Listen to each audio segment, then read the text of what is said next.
Hi, my name is Andrew from CVORtest.com, and it's not uncommon for me to receive a phone call from a potential client complaining that they had failed their CVOR test at least twice.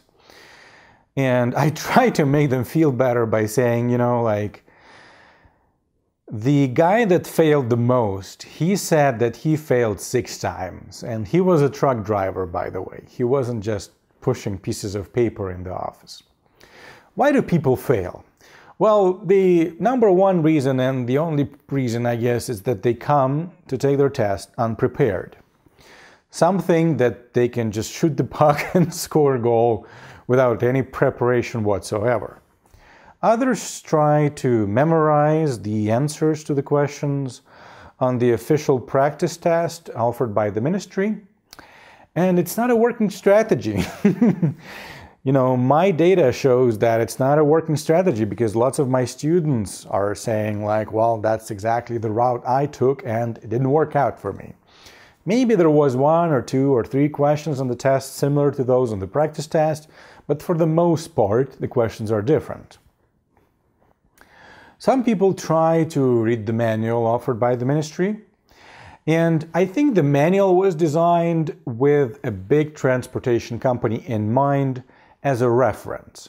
So somebody who has 10 or 20 trucks, they're running from Toronto to Montreal or Canada-wide, and they need one document that's going to outline their duties, responsibilities, clarifications and whatnot.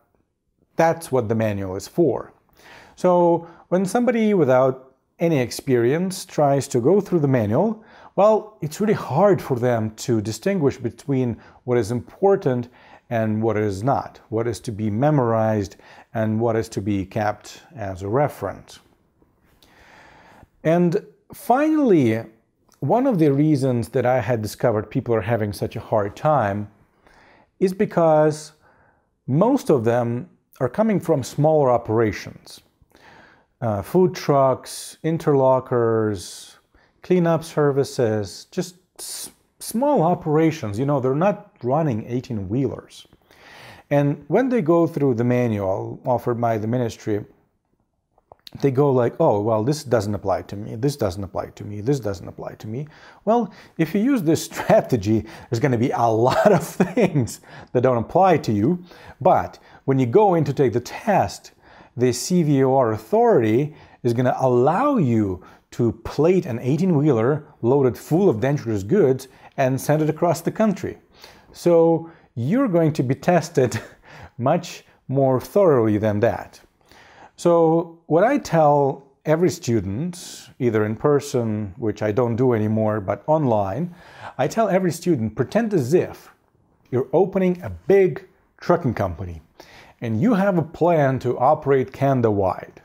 With this in mind, take the course. And when you're done, when you passed your test, then of course you can always change your mind and go back to whatever it is that you're doing.